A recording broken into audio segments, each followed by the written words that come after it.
Ongi etorriak Txorienera, Sasoionaren tenplura.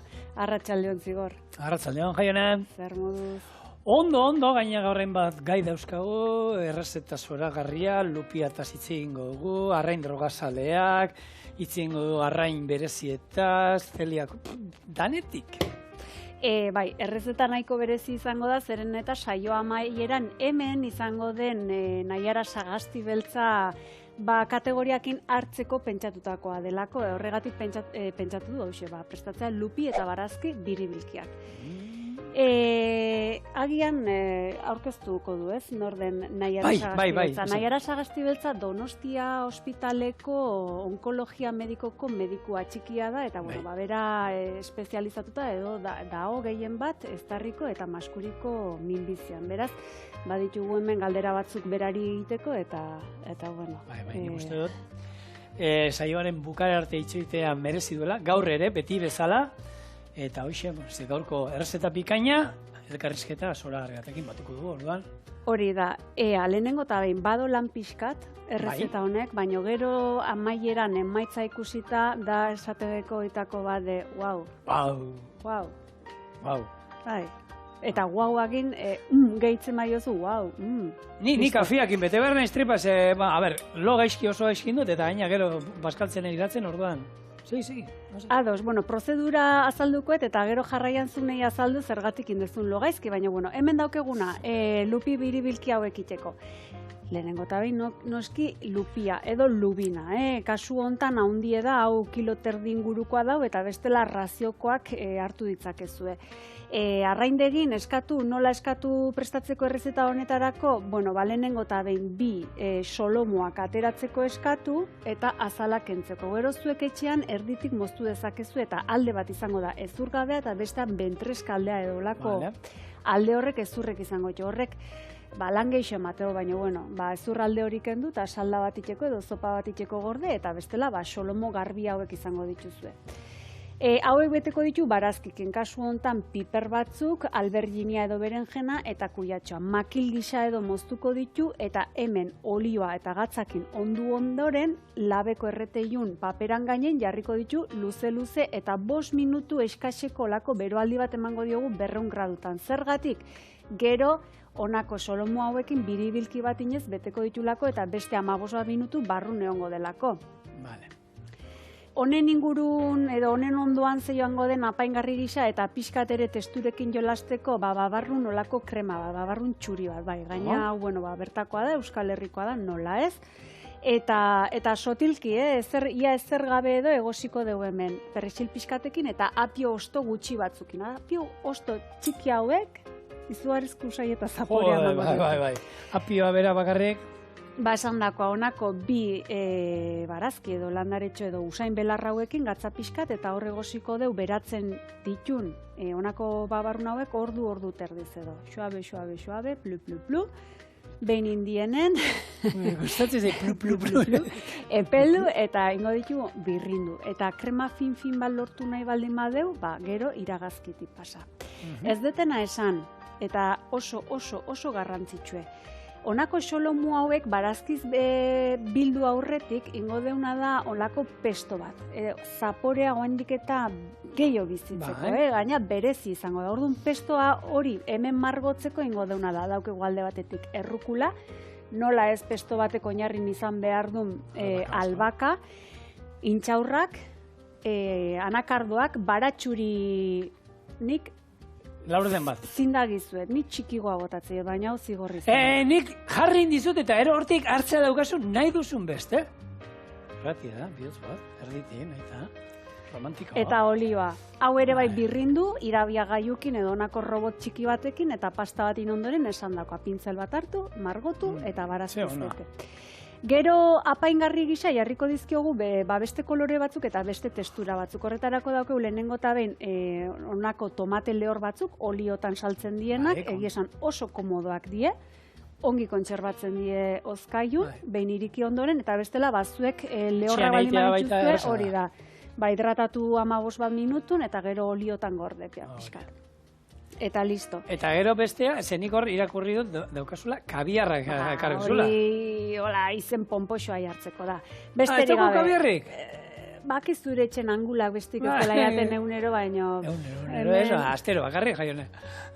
Hemen zer daukegu, marabila deitzen zaion olako fideo edo pasta Txikia, bola txiki, bai. Eta oneri gehituko diogu txipiroi tinta kolore beltzori hartzeko. Ur gutxiki ningo du, ongi itxasteko kolore beltzori, eta behin egosita da honen, olio pixka gehituko diogu brilletto hori hartzeko, brilletxo hori. Eta gero noski, lolik ekarri dizkigun onako lore batzuk. Beraz, ja, baina kabiarrik ez. Zu, ahoratzezunen pentsatu, kabiarra da, placeboa, ez? Kabiarra da. Jaion ezen badiru gastatu duen kabiarrakin nahi arantzako. Ja, gaina hori da, nahi arandako. Beraz, hemen lehenengo eta behin, hori da, iragazi edo hemengo ur hori kendu. Etxen bezala, eskue jarrita hor. Nolengo zu, hola niten dut, beti hor bestaldean nola esaten edo, gure etxen bola niten, eskue jarri, kendu ura, eta venga. Eta gure irakiten dau berez, mesedez eta favorez,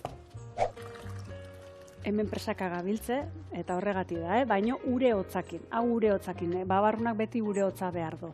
Eta egosteko garaien ura murrizten bazaio beti hotza bota. Hori da, gehien bat, bakizue, hotza gehitzen diogunean, Ikaratu egiten dugu, horrekin ale batzuk apurtu iten eta horrekin lortzen duguna da beti loditzea saltza, ez? Baina gaur ez deu behar loditzea. Ez, gu behar, azkenen, oin behar duguna errezaldera, ez? Eta aina ontarako behin lapiko askarrera erabiliko nuke, ez? Ze, ja behin beratuta dauzkagunean gure babarrunak, lapiko askarrean, ordu erdi, 40 minutu asko jota inda egongo ziren. Eta gero, berdin zeigu apurtzen badiero. Bueno, birrindu inbar dugunez, gu saltza bate egiteko erabiliko dukazu ontan, orduan, berdin da, ez da erotzen ibili behar. Gatz pixkat. Hori da, usain belarrak eta gatza barrura, eta hori, eta gero sobratzen zaizuena, aurrekoan hemen egin genuen olako humusa iteko erabili, edo entxalada bat, edo... Ero, nola da? Hauek, mexikar janari hauek, takoak eta burritoak eta holan, betegarri moduan, beraiek frijoleak ero sartzen izkidote, ez? Normalean, beltzakin egiten dira, baina zuriarekin ere berdin, eta horrei botatzen dira zolan, kipula ero tomate holan laukitxo batzuk eta holan pixkat nastu ondu eta betegarri modua, oso goztua. Eta gaztarekin, kombinazioa, gazta pirrinduarekin hori, eratzen da. Arraro egiten zaigu guk holan, ez, babarrunak erolakoak gaztarekin, eta han, Mexikon eta gu izan ginen, oso ohikoa da, kombinazio hori, eta oso goztua eratzen da. Gazta zeba gauzekin jaten da. Bai, baina bida, olako jaki hauek takoak eta esaten dezunak hor nik damu badauket, eta da, bueno, tipikoak izateie onako, nola esaten die, parke hauetan eta badaude, ez, kateak. Bai. Bueno, hoietan, dastatu izana eta azken finen denatan zapore uniformea, denetan berdine. Orduan, agian faltan botatzen ditut, hemen gure eskualden mexikar olako jatetxe gehiago, autentikoak. Nik olako autentiko bat jangen duen, nun izan zen, Kanaria hundien izan zen, lehenengo zen, sukaldari bat gaztea, tipo artista bat da, ja dauka jatetxe batan, Michelin izarra ez dauka, baina merezi du. Eta berak badauka holan, erdi biurrikeri moduan, olako jatetxe mexikar bat, Gran Canaria irian, bertan, Las Palmas de Gran Canaria. Eta da, mexikarra, baina, hau bai dela, merezituen horietakoa jutea, ez da, zuk esan zuen zapore uniforme ez. Ona, eta tako bereziak egiten ditu, ez da igual bez betikoa, baina, bueno, mutilak, ez da gizten bat urtez, euskan. 30 gutxi, eta 1000 saltzatan sartuta, bere gozotegi irikita zauken, bere izoskiak egiten zituen, eta sukaldaritza, goi mailako sukaldaritza, eta hemen behin baino gehiotan aipatu dudanik. Jatetxea, bere jatetxea, egongo bazan Frantzian, Gran Canarian beharrean, Michelin izarra. Bai. Seguru, guk oso ondo, eta mutillo, ekustezan, geldi egoten ez dakin horietakoa, oin, bere garagardua berak egiten zuen, bere jatetxean saltzen zuen, dena berak egiten zuen jatetxean. Itzen izan duzu, bai. Dena, mutil gazte bat, eta, zate, 30 gutxi urte zeuzkan.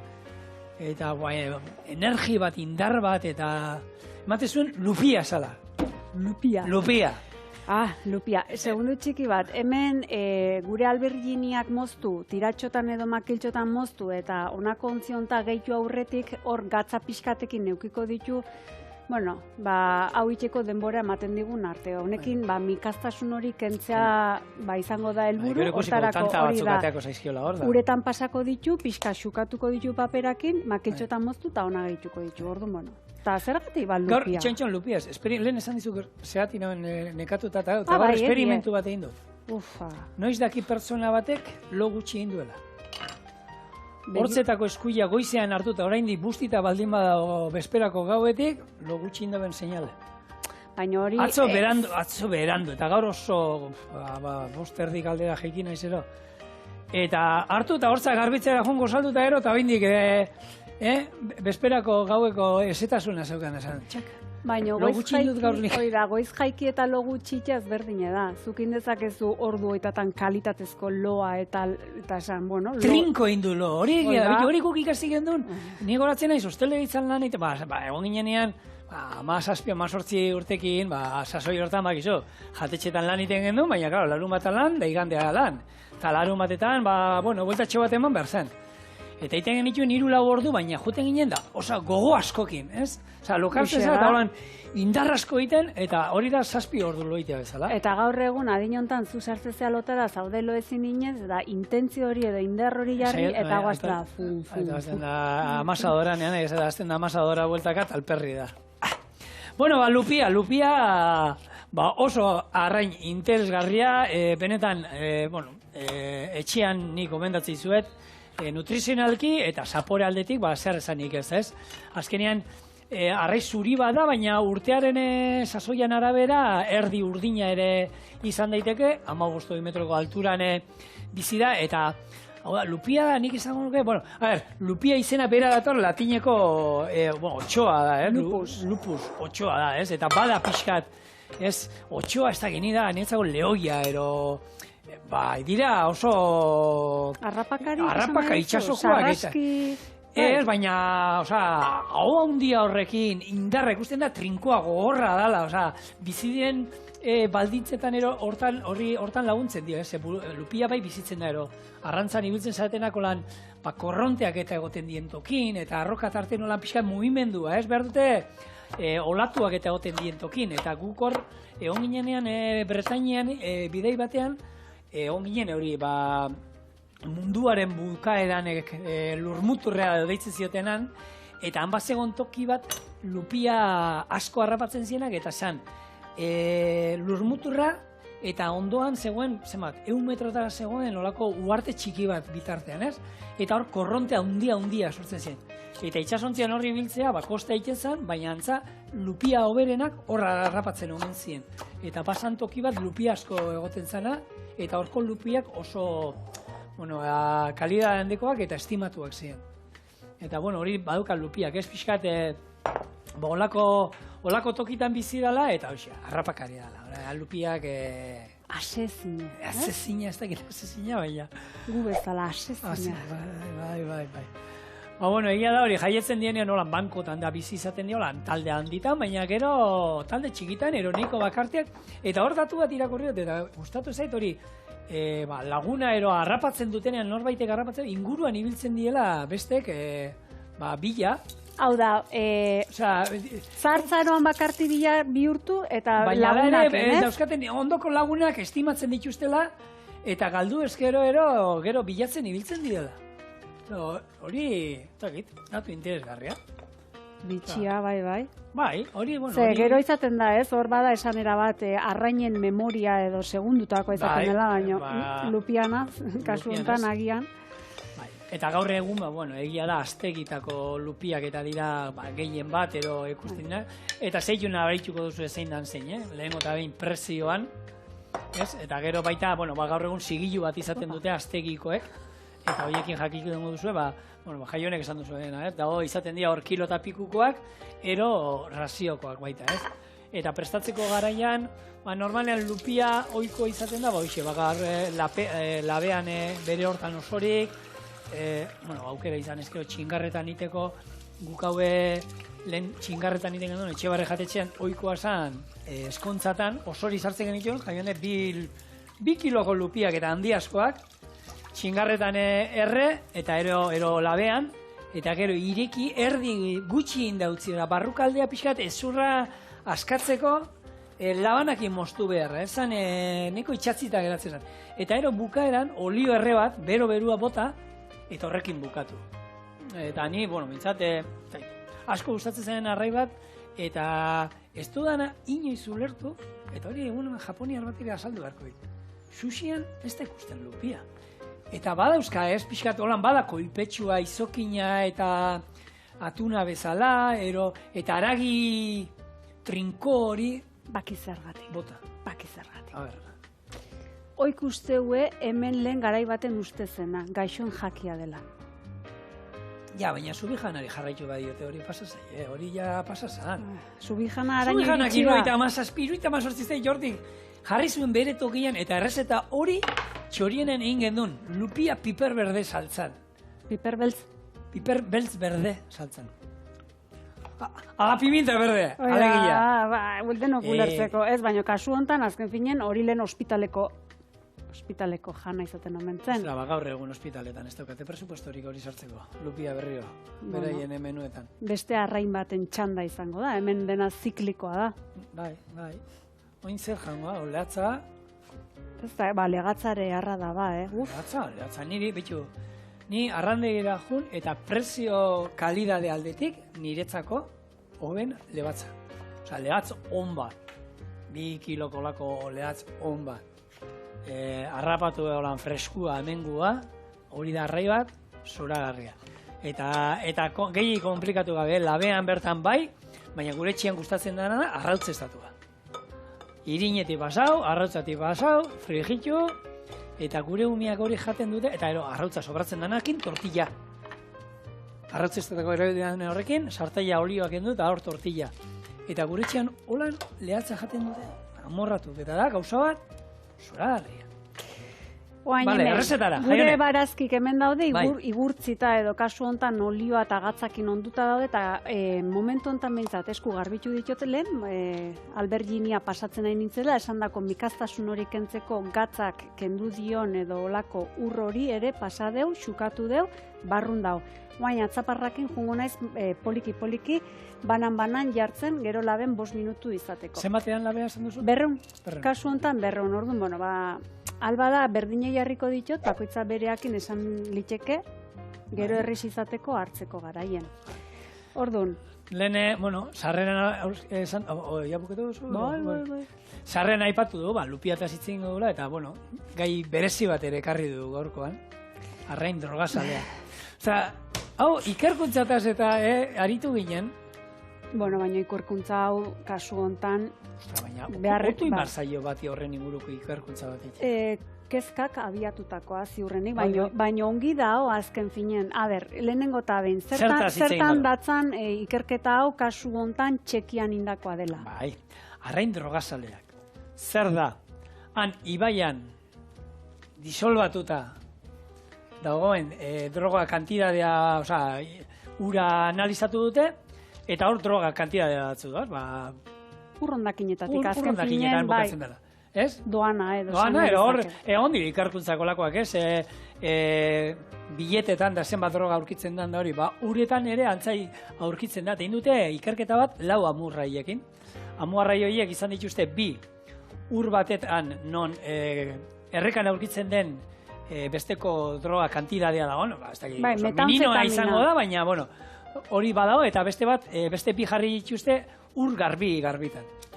Antza, ikusi dute amurrai horiek, egon dienak droga arteko ur hortan, hor dauden bitartean beraien burmuineko aktibidadea, askartu indala, eta gero, ez dutenean izan, moteldu indiela. Osa, ikusi zaiela, gabe egon dienean, hori tximinoa, mono, moteldu indiela. Eta ero bai ikusi dute baita, pasa dituztenean ur garbitara, ondo egokitu diela, baina gero aukeran eman da bat ero bestea, drogatara bueltatu die, parrandara berriro. Eta nazkan bat dago la mitxartea. Ea. Baina, ostra, Ez da serio hartzeko, Osa, ikerkuntza, eta gaina, interesgarri gainera, Azken finen hori da, azken finen beraiek analizatu edo pixkat hortiken indue ez, metanfetamina hoik isurtzeienak agian, etxen edo dena delakoa hortik doazenak urrondakinetan ibaian, badaola, kontzientzia hori zabaldu behar da, ez? Eta eragin hori, baldin badoa arraietan... Gugan zerrez. Gugan zerrez. Amigo. Labera. Hori da. 5 minutu esan duzu ez, Jaione? Bai, 5 minututxo eskaz, eta azkarren kenduko dut, zegero esan dako, azken finen, arraien barrun ere, beste 10 minutu botako ditu, eta gainekoan, bigunegi, eroringo litzezkiguke, eta nahiko tente eotea nahiko genuke. Bera, tokien pestoarekin oinez? Bai.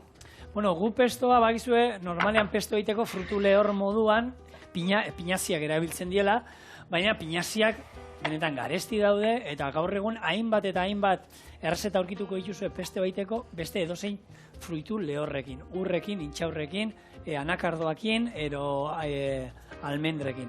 Hor, egia esan, aukeran hobena, pinaziekin gatzen, nik egia ez du nabarituko. Eta bai dala garantzitsua, hoxe, jartzea albaka, eta errukulana, nik etxean egin du behin baino batan, eta ematen dion pikante ikutu hori oso interesgarria da. Oso gozoratzen da pesto. Zergatik errukulak ze zapore dauke, zein zaporeta gertzen? Zia, baina hori da, eguzkitan nik hor irakurri dudan, alabera pixkat errukula dakit, eguzkitan gehiagik iztin dala egon. Itzala pixkat emon barza daiola, bestela... Mikaztu. Mikatza. Aspaldi ez du txiste. Demoraldi berri hontaran gugan aurbildu bazarete edo ezagutzegu bai gaitzuze favorez zigor kontatu txistea. Iazkoa da eta. Zer esaten duetek limoi pusketa probatzen duen. Errukula osto bat jaten duenean. Mikatza. Eszenan gehiago jarri zaiz gizona, mikatza. Zan? Mikatza, telefono. Hemen gaude. Telefono. Jo, jarri gatxizen serio mesedez, eta platera honek zinez merezido eta jarraian hartuko dugun gonbidatuk zer esanik ez. Orduan, gerokoa bai da, nik uste bromakoin gastatuko itugula, ze gerokoan broma gutxi. Broma gutxi eta esan dakoa, Berak atzazen gota dut zuzkenean, Jaione? Bala ordenan erdie, atera kontuk. Bueno, errukula... Ezetasuna behar du, lan toki ezeak gustatzen zaizkio, baina, ni gustatzen zait, eta gaur egun egia da, hone poltsako ensaladetan eosaltzen dituztena, denak daukate bere errukula pixkat hori, puska, eta... Bai, ematen dio. Eta ematen dio, eta... Edo zen lan jateko, ensaladan jateko, eta frutu lehor batzuekin da, erra eratzen da. Eta pestoan kolorea... Eta etxen pesto bat ita, zein erresa den. Bai, ez dauk ezer. Hemen ez da behar ez gailu berezirik, ez ezer. Eta hau, gero, bakarroi batzuk egosten dituzu. Eta gurin pixkatekin salteatu, piperbeltz pixkat, eta ero koiaraka pesto. Eta han bi buelta ematen diozue. Edo ozpinolio bat itxeko. Zein? Ozpinolio bat itxeko. Bai, erabilpenak, ondo da. Nik Italia teatorren errezeta bat, baina hemen...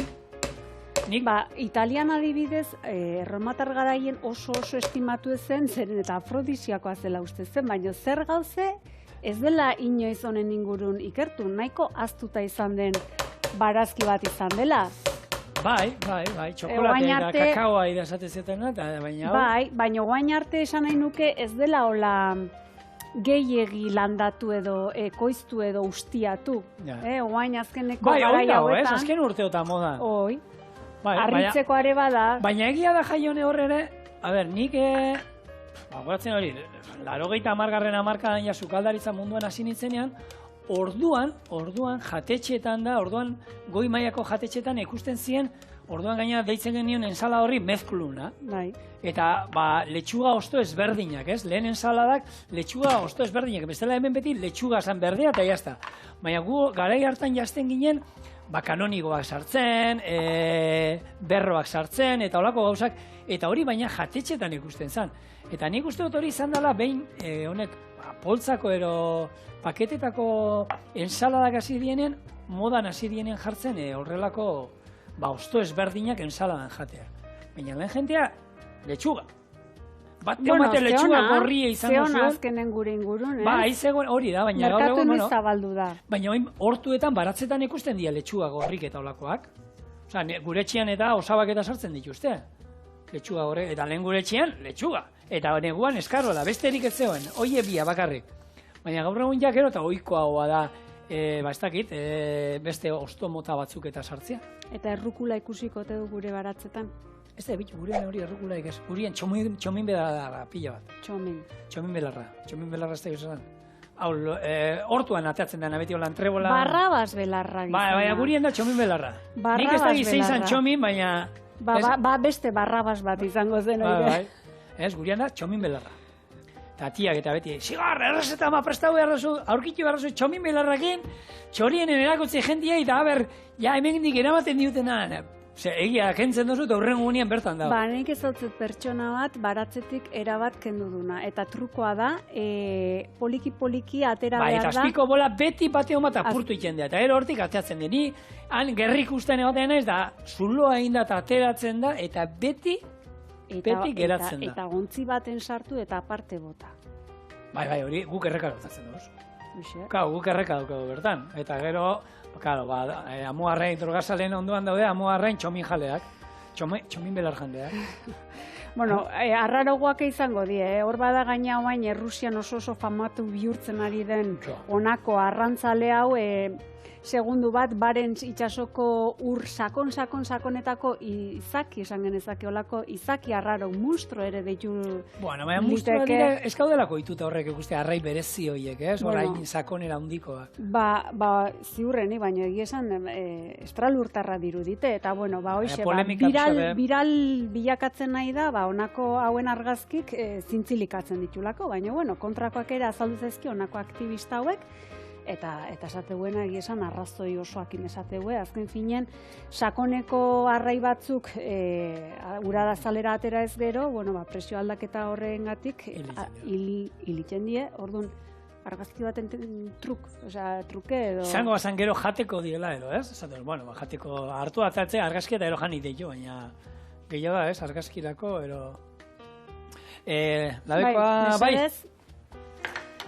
Hau alde batetik, gure babarrunak hortzen doaz, poliki-poliki, eta kasu hontan aterako ditu hauek, osongi, mentxe mesedez, bai, aterako ditut platera batera zeren eta berrerabiliko du paper hau eta erreteilu bera. Eta bertan lukiak... Ez dugu ezer gehiago zikinduko.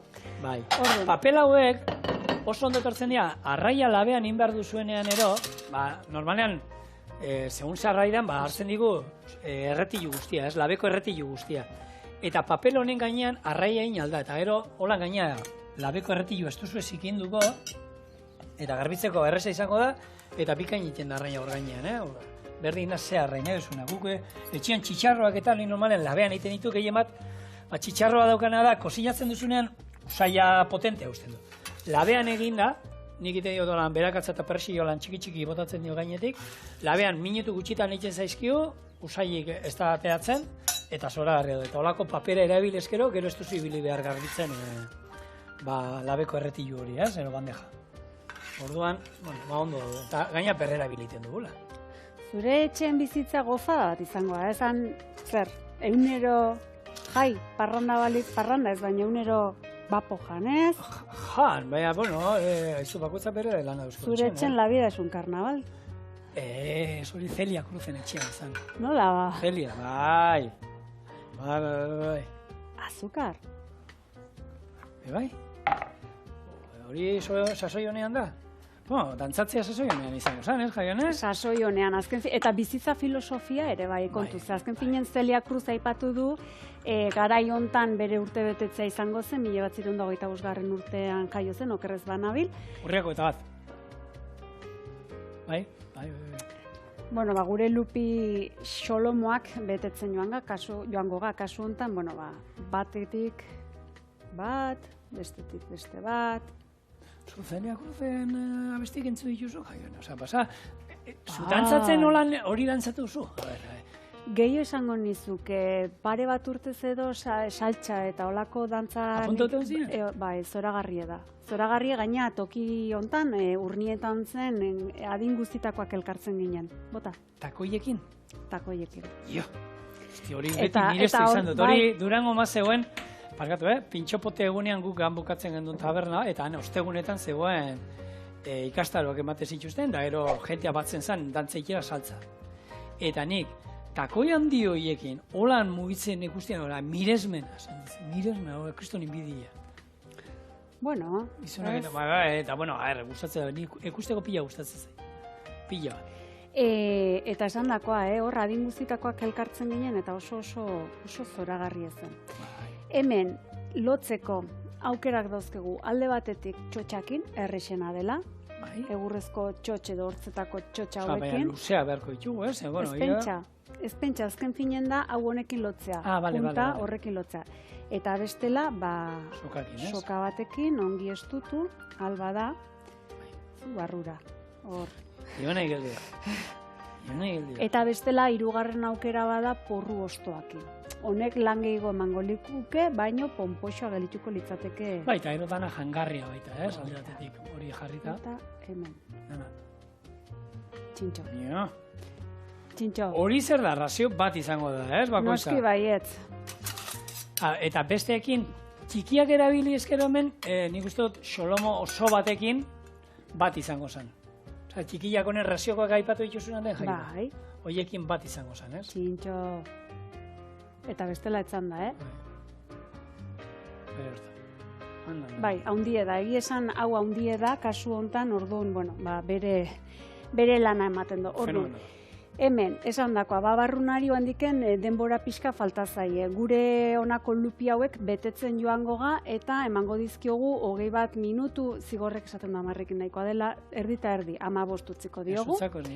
15 minutu utziko dizkiogu barrun iten, eta bien bitarte hortan, bazuntzako segundu bat izango da, eta apaingarri izango dien honako... Eta purea ere inda izango? Ez, bueltakoan. Bueltakoan apaingarri, azken finen, babarruna, kabiar beltza eta tomate apaingarri, eta hori, egoen ingo dugu, segundu bat. Esan bezala, hementxen gaude, egindakoak eginda. Gure lupiari, segundutxo batzu besterik ez zaizkio falta, babarrunak indie, hemen trampa txiki bat indago, lehenagotik ekarrita genitun. Ez da logikoa, honek ordu terdi behar izate, eta lupik 15 eta biek batera inek egotea, orduan, logika hori pixkat azaltzea aldea. Eta bestalde hemen aipatutako honako kabiarritxurako pasta hori inda dau. Beraz, ur gutxi eta, kasu hontan txibi tinta deixente bota bertzaio. Ure guztia hortu du, beraz ez deu albada ez deu pasako uretatik, gainekon kolorea kenduko liokelako. Trabatzen nahi. Brillo pixkat edo olako dizdira txiki bat emateko, olio txantxa txiki bat, edo bestela gurin pixkat, nahi duzuena. Gurinak emango lioke beste ukitu bat. Eta listo. Buelta batzuk eman. A lo loco. A lo loco se vive mejor, ikusi. Zein ez, abesti hori nokestua, la vida es un carnaval. Ez dira, holan bizitza ikusteko ikuspuntu polita dira, ez? Oso. A lo loco se vive mejor, eta gero, honek, hau zen azkukarra esatu zuela? Celia Cruz. Bai. Celia Cruz, baina a lo loco abestie kasu hontan bera hil baino 5 urte lehenago kaleratu zuen. Bai, gaina kasu hontan, oida, Pau Donesekin, la jarabe de paloko abeslarikin berare, Bai, Pau Donesek, betxo, kasualidadea, Celia Cruz 2003an hil zen, 87 urtekin, da buruko minbiziakin, eta ze kasualidadea, Pau Dones bebai, ia ziltzan, eta bera ere minbiziakin, da justo, erdi azkenetan ero zeunean, bere azken diskoa, eta grabatu zuen, eta hor bideoklip bat egin zuen, baina bere alaba agertzen dala hor dantzan, eta, esante zuten, ze meritua ze bera ontzan orduan nahiko gaizki, eta ala ere, umorea eta gogua izan zuen, besteko, dantzatzeko, eta, irrifartzu. Nik uste orokorren gehienok berdin pentsatuko dula eta gehien bat izan zen oinordetzan olako filosofia bat edo usteko. Ze eskerrak emateko modu berezi bat izan zuen eta indar berezi bat agertu zuen. Nik Jara de Palo onartzen dut, jarraitzaile fina izan ezela eta beraien diskoak eta erostegoa eta eta beraiekin hainbat dantza indakoa hasita famatu egizien La Flaca abestiarekin hasita eta iaz arte, juntzan arte, baina artista bat tipua. Eta oso berezi eta oso politia, niaz gustatzen izan. Bai. Listo, bitu. Hau ere, bukatuta. Lana dauke, baina, txarraka esaten dena, lana atera iten da. Bai, eta hau gero, boixe. Hau pronto. Pronto. No. Zeitxura. Eta, guain plateraratzea besterik ez zaigu. Falta kasu hontan gure tomatetxoak txikituko ditu. Piskat. A ber, nola ingo zuen hau? Zer, txikitu? Ez, baina ez dakit nola ingo zuen hori. Osa, txiki inda hori? Bai, piskat, azken finen da kolorea emateko. Nik uste batekin nahikoa izango deula. Ze gure gonbidatuen nik uste ate joka dabilela, ez? Naiara Sagasti beltza, beraz. Bailen. Hoxe, mai ondoan, mai gurun izateko, balagun interesgarri bintzen. Bale, purea aurrena, ez? Nola ingozu? Purea, saltza, Krema. Oso, bai. Ea.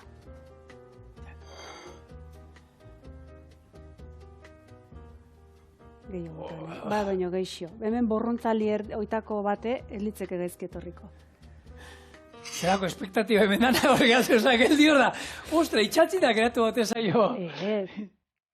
Hori zer da, malko luze bat. Izarruxoa. Eta ja izenakin ja, Lupi eta Barazki biribilkia. No. Jak. Derrazioan. Nik konzentrazioa behar dut, ez zukitzen basan. Ez. Jarraian. Bai. Tomate pixkat, orze purean gainean, kreman gainean, ez? Ez, aparte. Ondo eatuko zan, ze gaina horre, holan koloreatik. Eta kabiarra. Kabiarra poratu behar dut. Bere horren bere, ez? Bai, etxen bezala ez, igor lasai. Baina, beira, Alberto, hartu motz bat honena. Honek kabiarra ematen du benetan. Holan ikusita, zuek etxetik ze ikusten duzue. Kabiarra, ez? Eta gero, aguan sartzen, itxasua jaione. Lehertu iten die, arrautzak, aguan. Azken zinen. Oso hau. Beitu, listo, gutxi gora bera hau izango litzateke. Gure gaurko eskaintza, gaurko gonbidatua hartzeko. Aztu gabe, lolik ekarritako loretxoak. Falta zaizkigu. Eta honekin ja, Lupia 2.0. Noski. Eta gu Lupia erabili dugu moduan, urraburua ere erabili alduzu, azkenian holan, zen du, edozein Barazki, edozein arrai, ez, moldatzea bakoitzak gustuetara, etxean daukana, erosten duenaren arabera, baina, ideia bat hemen daukazu. Ze polita! Naiara, nahi duzunean. Maira.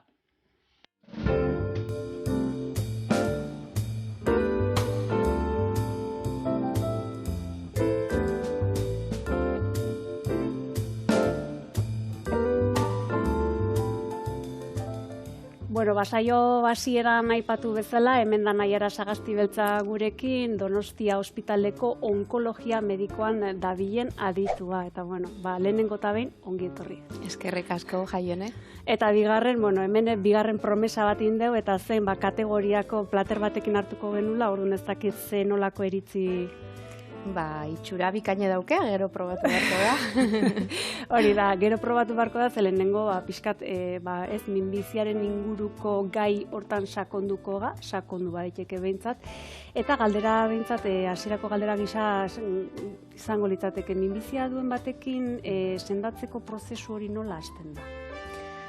Bai, bueno, prozesu komplikatu da, baina nik uste gauza bat azpimarratuko nukela. Nik esango nuke nola iristen dien gaixoak gure kontsultetara, ez? Eta harrera hori nola izan behar den. Nik uste hor oso garrantzitsue dela harrera on bat eukitzea, bai gaixoak eta bai familiak askotan galduta, bildurtuta, diagnostiko prozesu luze baten ondoren iristen die, eta bueno, harrera horren barruan garrantzitsua da non gauden kokatzea eta gaixotasunan xetasunak ongi ulertzea gaixoan aldetik. Gero, diagnostiko kliniko hori ulertu barru zergatik izan da, zergatik intzaizkion horren beste azterketa, eta hortik aurrera plan bat osatzea da garrantzitsua. Azkenean, plan bat eta tratamendu bat osatzen baldin badu, gaixoa lasaiago, eta hobeto afrontatu dezake gaixotasuna. Plan horren barruan, gure aldetik planteatu ditzazkegu tratamendu pile bat eta mota pile batetakoak, bai kimioterapia, immunoterapia, tratamendu dirigituak antigorputzak, banaka, kombinatuta radioterapiakin, ebakuntzakin, aurretik ondoren kombinazio mota pile bat daude. Eta gero, kontutan eduki behar da ere, plan hori aldatu indaitekela. Orduan, gaixoan evoluzioan arabera, plan horrek aldaketak jasan dezazke edo moldatu inbardie batzutan, bai. Eta ibilbide hortan, ez zuen arteko harremana, mediku eta pazienten arteko harremana nolakoa izaten da? Bueno, harreman hori landu egin behar da. Prozesuok oso luzek izaten die, eta prozesu hortan zehar puntu garrantzitsu bat da komunikazioa. Mediku gaixoan arteko komunikazioa hori landu behar da, eta hori ez da kontsulta baten bakarrik lantzen, hori lantzen da kontsultetan zehar. Medikoak, kasuntan onkologoan aldetik, esplikatu behar dizkio gaixoari, gaixoan xetasun guzik, dauden aukera terapeutikoak, eta tratamentuen helburua, hori oso garrantzitsue da gaixoak barneratzea.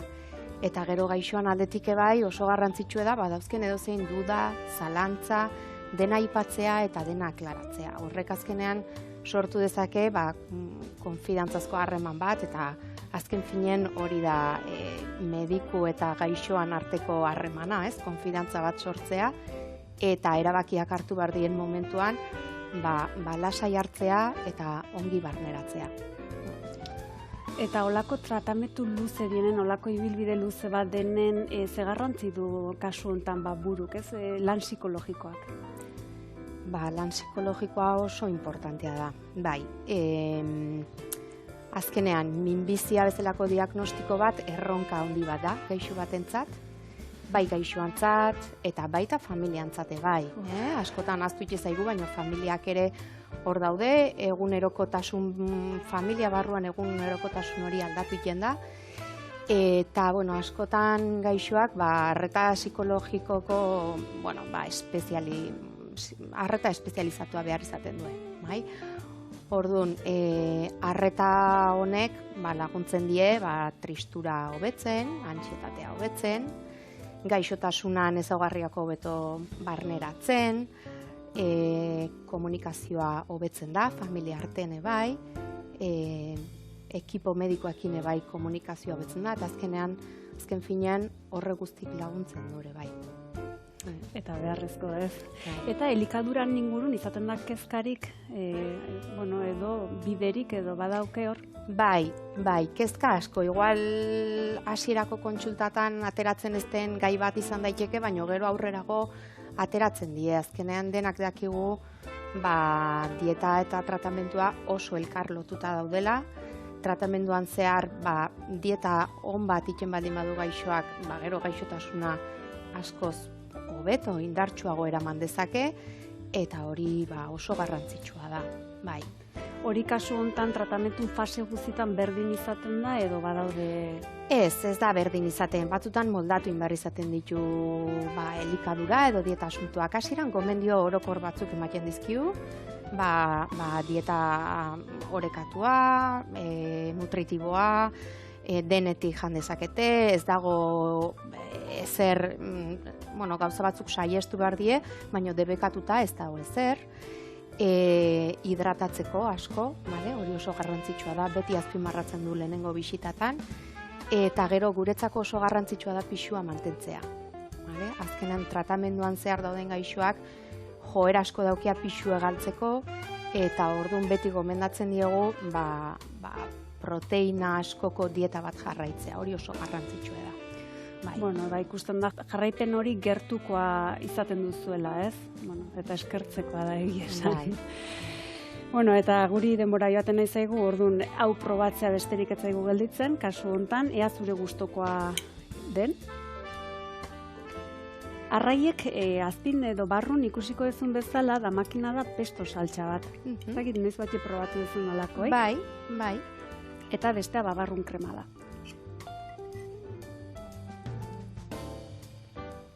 Kombinatuta. Bikaina. Berezi ez da. Hemen zu gaur izatea izan den bezalako berezi da gaur prestatutako hau. Eta zuei bihar arte esatea besterik ez zaigu gelditzen badakizu bihar hemen txorin izango dela, eta bien bitartean pozibizik musu bat, nahiara, hurrengo baten berriz, ez? Horriko za, Noski, nahi zuenen.